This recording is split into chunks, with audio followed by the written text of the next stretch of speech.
My name is Michael Albert, and I am the host of the podcast that's titled RevolutionZ. This is our 330th consecutive episode, titled Resistance, Do's, and Don'ts, and I want to start with an article I recently had on ZNet and on some other venues, augmented with comments and reactions. I will call them interjections, that I insert as I now present the article here, and then I will add a kind of afterword as well, I think. So the article starts, at times like these, who am I kidding? When were there times like these? One wants to stay in bed, bury one's head, dream another dream. Or perhaps to privately twist and shout. I interject. Am I wrong? Some of you who hear this must be a bit like me in these regards. No? By the way, the twist and shout was an homage to the song, first from the Isley Brothers, later the Beatles. And you will have to perhaps bear with why I thought the phrase was a good fit, signifying a sort of primal but only demonstrative reaction. The article continued. I am not going to report what Trump and his lackeys are doing, nor even the ramifications of what they are doing yet again. Such reports are abundant. More, the broader implications have also begun to register. Events are no longer just academic factoids. Implications have become felt awareness. Our condition is serious. Our situation is spiraling. Trump and co. are not fooling around. This is not a joke.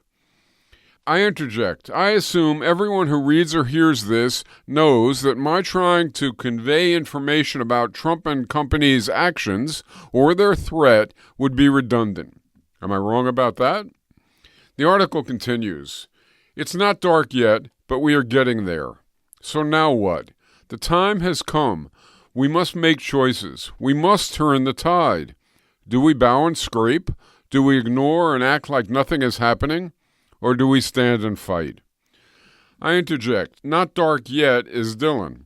Can't help myself sometimes. But do you think I have the three main choices right? To submit, to ignore, or to fight? The article continues. If we cling to the world we knew, as if it is intact, much less worthy, that choice, and it is a choice, will not lead to a better world, but to a much worse one. Bernie Sanders has been speaking to major audiences in Trump territory to report trends and implications that are not yet widely known there, and to emphasize that resignation is not an option. You can see him speak thusly on YouTube any time. He says he gets the fear, he gets the depression, but he also says that to surrender in any form is just not an option. Too much is at stake. And if Sanders can fight, you can, I can, we all can. We don't have to bow and scrape. We must not ignore. To stand and fight is our choice to make. But what constitutes to bow and scrape? What constitutes to stand and fight? I interject. When I wrote that, Sanders was speaking to 3,000 and 4,000 at a stop. Now, he and AOC with him are talking to 20,000 to 40,000 at a stop. And who knows how many they'll be talking to by the time you hear this. Sanders says to his audience, suck it up. Yes, the times are fearful. Yes, the danger is immense. But that is precisely why there is no room for resignation. It seems to me that what Sanders is saying is needed and absolutely right. The article continues. What constitutes to stand and fight? Different strokes for different folks. There are countless answers, and here are just a few. On campus, suppose your university president chooses to bow and scrape. He strikes a pose. He blusters and flexes. But it is a profile in cowardice. Yes, boss, he says. We will eliminate DEI. Yes, boss, he says. We will prosecute any student you deem anti-Semitic. Yes, boss, he says. We will welcome your agents to take our students away. Yes, boss, he says. We will disparage, ostracize, expel, and turn over for imprisonment any student who you deem a terrorist, even any student who you simply deem annoying to you. Yes, boss, I am a university president. I am master of my company. And yes, boss, I am down on my knees, Don't hurt me, please. Is that your local president? If you need to hate something, hate that. There is no sugarcoating outright collaboration with fascism.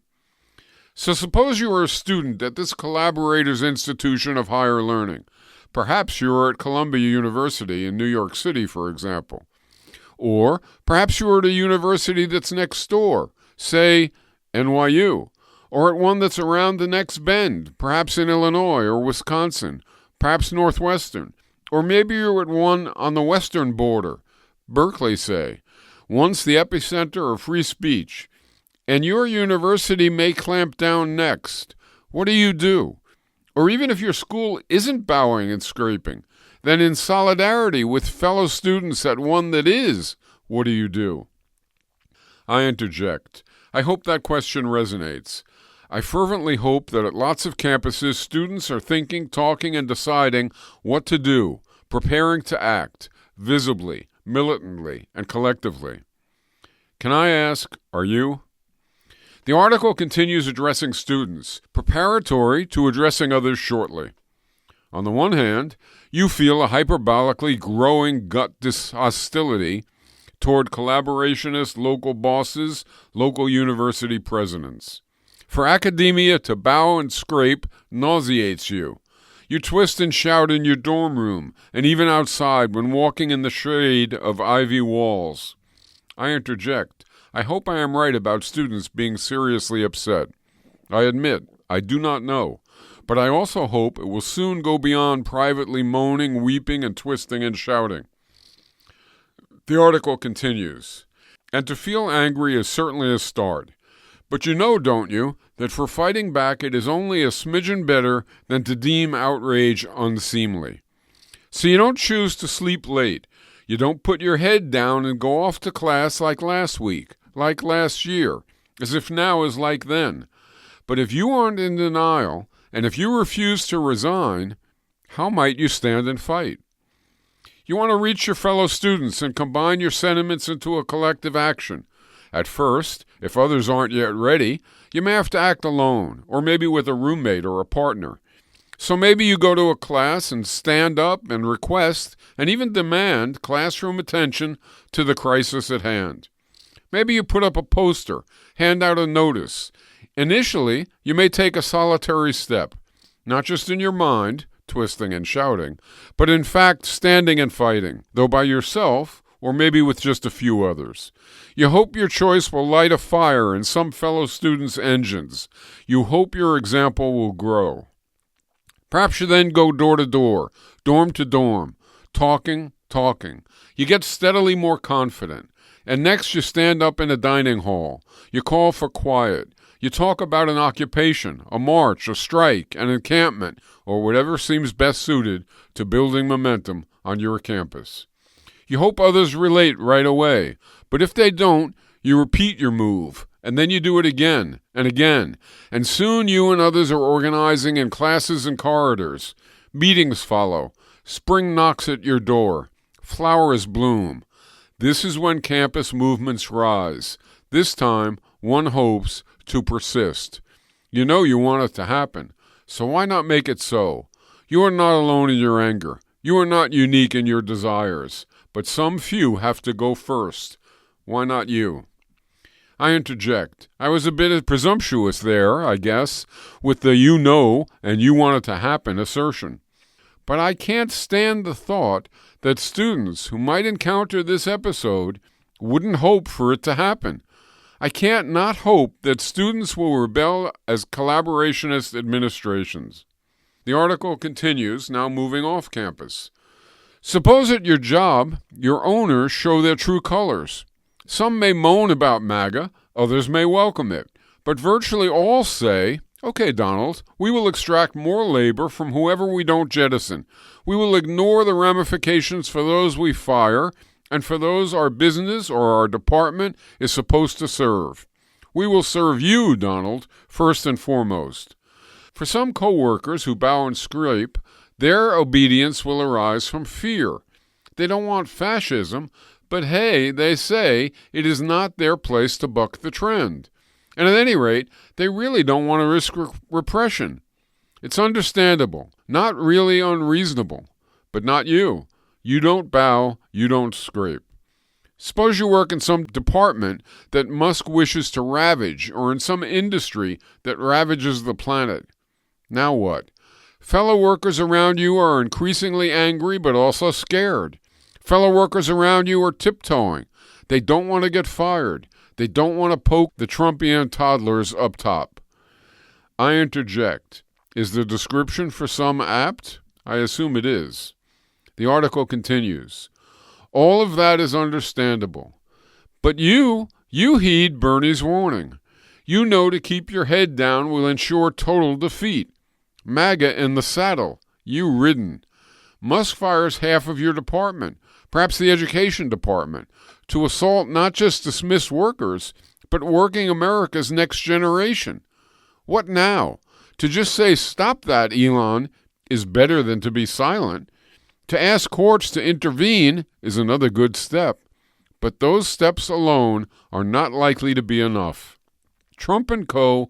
are long marching through society's institutions. First here, then there. Environmental protection? Screw it. Free health care? Forget about it. DEI, science, education? Slash, burn, and reconstitute to suit Orange Man rule. They encounter a judicial obstacle. No big deal. They just tell more lies. Or if need be, they temporarily shift to another topic, to another target, preparing to come back again later for the earlier target, having meanwhile become a little stronger. Or hell, they'll just disband offending courts. Every time they win anything at all, or they can even just claim they won something, they gloat, they strut, they rush to continue. They are insatiable. Do we get that now, finally? They mean to dominate, and for us to bow and scrape will just feed their engine. They will keep coming. They can't be stopped by saying, okay, boss, we have had enough. Please stop.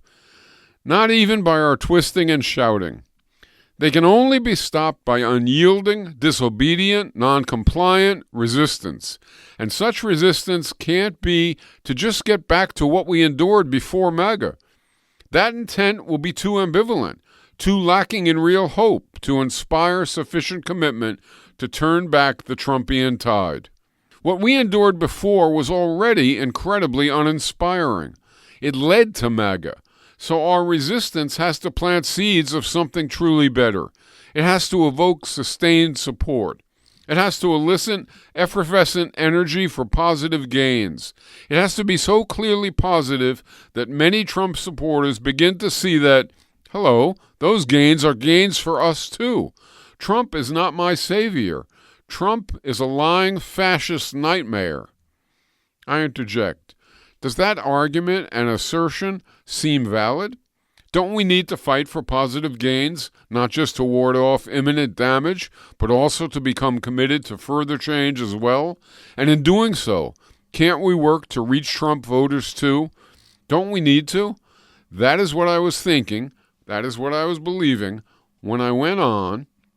The article continues. In the campus example, when students get together to stand up to fight, their effort will need to not only oppose MAGA and their local president's cowardice and the fears of all too many suddenly silent faculty, and of some students too, it will need to have a forward-looking, positive component, sufficient to inspire real desire and sufficient to nurture real community.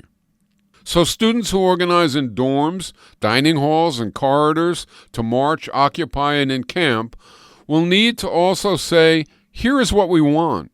We don't just reject fascism on campus. We don't just protect reason, evidence, and science, immigrants, trans people, and Palestinians. No, we students hereafter also intend to become active and even paramount participants in determining campus curriculum, culture, pedagogy, work, and living conditions. This is our university, not Trump's, and not his local stooges either. Okay, but what about workers in Musk-targeted departments? Indeed, workers in companies of any kind, from auto plants to warehouses, trucks to restaurants, and hospitals to hospices. Talk about what is happening. Talk about what needs to happen. Organize against bosses and for workers. And when Musk says you are fired, you say, hell no, I won't go, and you don't leave. You come back to work the next day. First, maybe one or two disobey, but then there are a lot of you. The doors are locked so you can't get in. Fine, you sit and block those doors. You seek support from other workers in your department, in other departments, and finally, in other industries.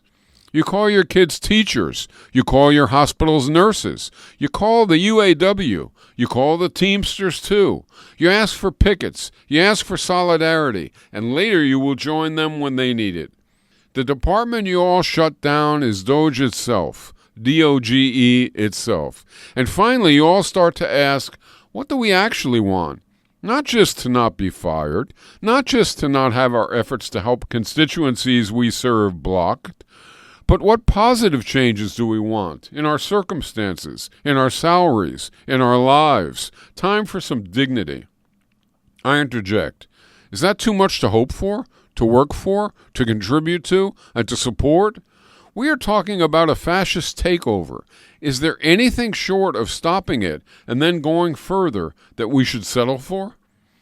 The article continues. To stand and fight means to not comply. It means to disobey. It means to assert positive new desires. Maybe nurses take a first big step. Maybe packers and assemblers, maybe public school teachers, maybe dishwashers and drivers, maybe students in college and high school, younger still.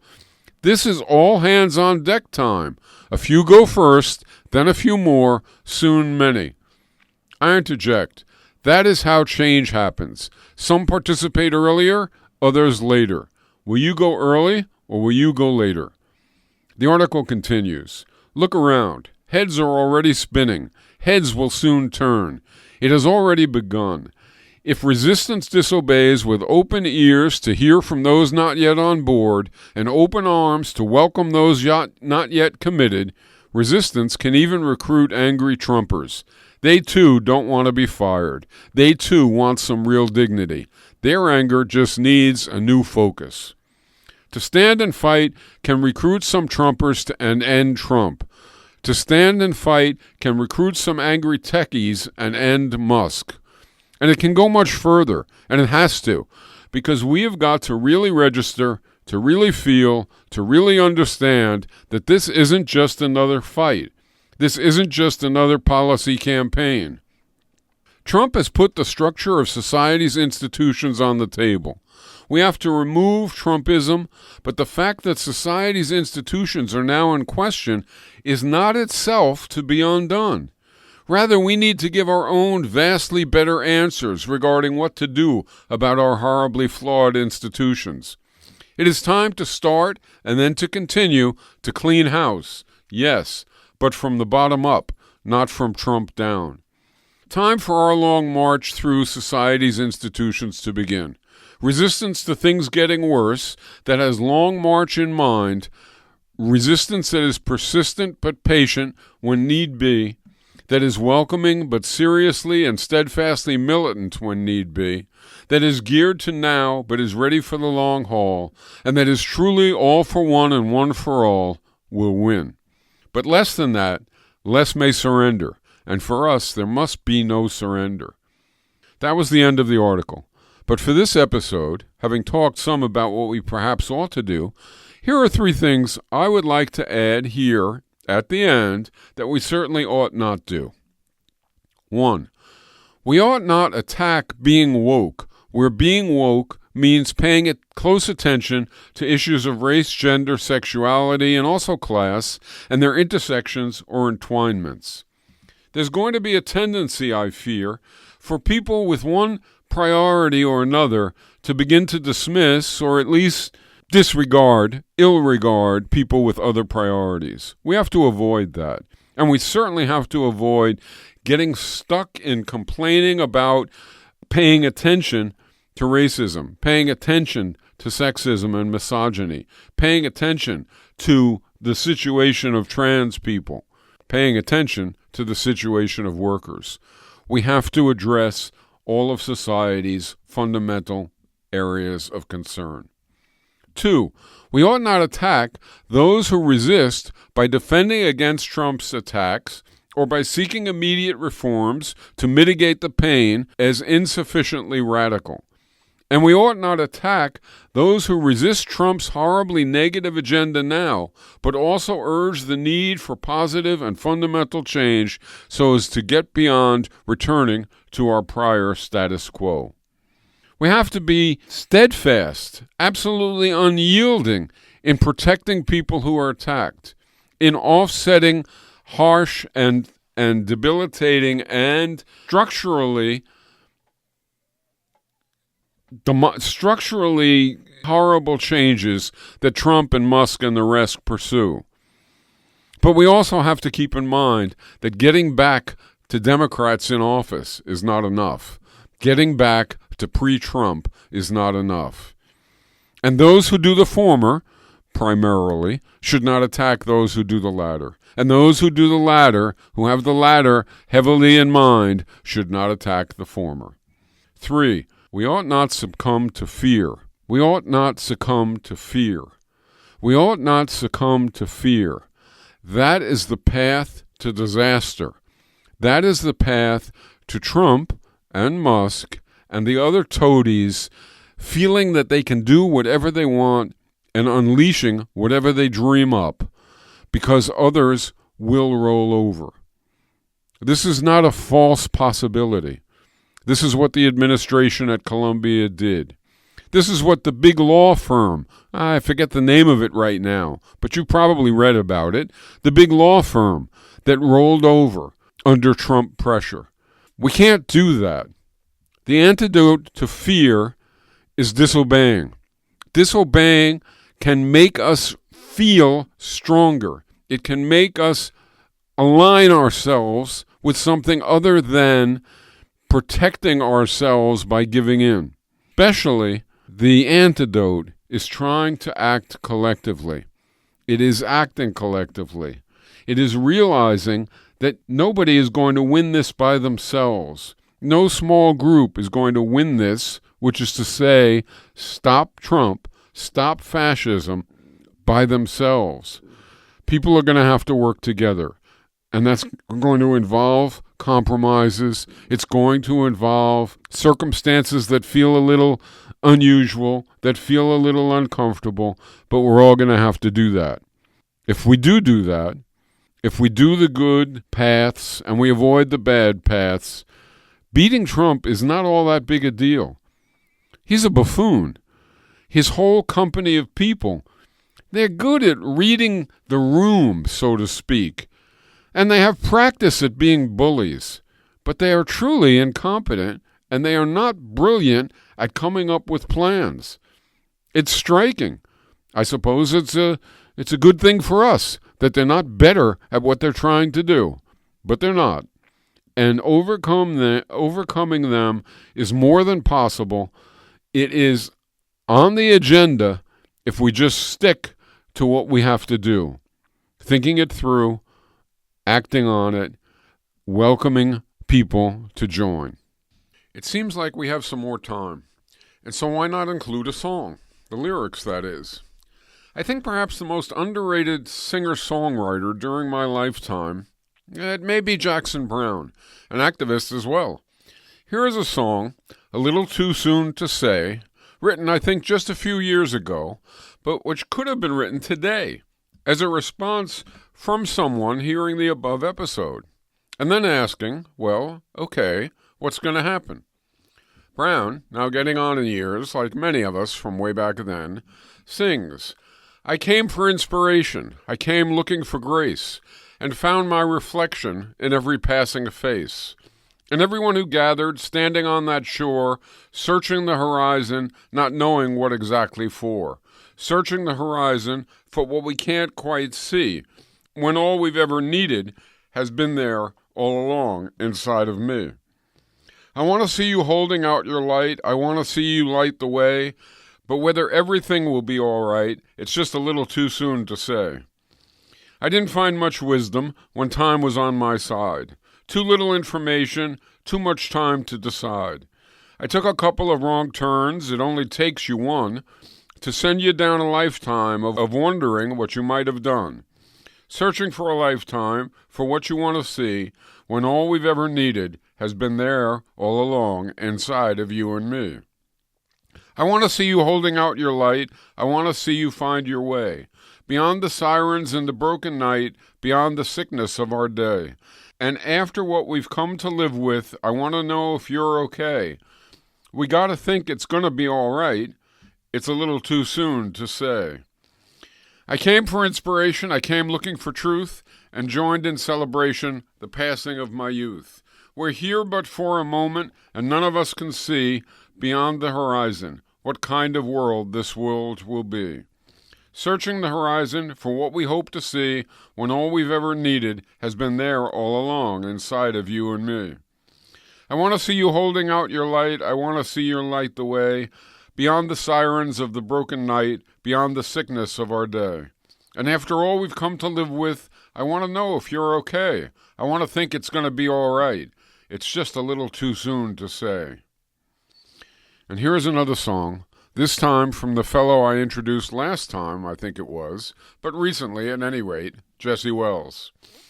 God said unto Abraham, take this Xanax bar. Don't talk no more about all of the war and the cancer going on. Next day, Abe thought he'd bring it up at the local town hall. He said that the air's hard to breathe and the water ain't clean. They said, we're forwarding your call. He was on hold for 3 days straight. When Jesus picked up the line, he said, don't question the guns, and if you want to have fun, just be grateful that I'm on your side. God made the planet, man made the Xanax. Elon, get Mars ready. Saddle up a big-ass Starship wagon, 'cause the bars are too damn heavy. Jesus said, I got a friend down at Pfizer. He helped my buddy, Jordan Peterson. We'll get it in quick, and we'll get you a script. You're going to love the diazepam.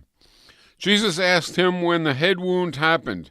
He said it was somewhere in between a 4-year degree and a wondering if Iraq had WMDs. Abraham prayed up to the Lord that night. He said, Lord, what am I to do? All the bushes are burned, and the money's been earned, and the interest rates are through the roof. God made the planet. Man made the Xanax. Elon, get Mars ready. Saddle that big-ass Starship wagon, 'cause the bars are too damn heavy. God sent an email in the morning, when Abraham was all alone. Yeah, it buzzed so hard like they scared him to death. It sounded like a hooty drone. Thus the Lord emailed unto Abraham, go see your PCP. I know that insurance is high, but so am I. And you know you can trust me. When you're done, download my new app and go see my therapist. You're going to be fine. Take yourself a double SRI. Abe said, God, if you insist. God made the planet. Man made the Xanax. Elon, get Mars ready. Saddle up a big-ass Starship wagon, 'cause the bars are too damn heavy. Abe went down to the vape shop while Jesus was resting his bones. He bought a very berry flavor, and it gave him a cough, but it was better than a feeling alone. When he got home, he decided to give that new app a look. And now Abe learned to dance, and he's shaking his ass, but he forgot how to read a book. Abraham prayed up to the Lord that night. He said, Lord, is P. Diddy in trouble? God said, you're getting it, Abe. That's a good direction. Let's get that dose to a double. God made the planet, man made the Xanax. Elon, get Mars ready. Saddle up a big-ass Starship wagon, 'cause the bars are too damn heavy. Okay, all that said, this is Michael Albert signing off until next time for Revolution Z.